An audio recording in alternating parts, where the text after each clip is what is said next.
Hello guys, in this video I show you how to solve this error message. Look at this message: smart app control blocked an app that may be unsafe. Let's do it.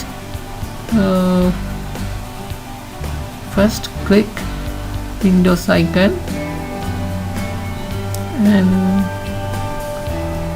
type settings. You can see settings icon. Got this settings icon, click settings and you can find Windows security. Look at this, click Windows security and you can select app and browser control. Click app and browser control.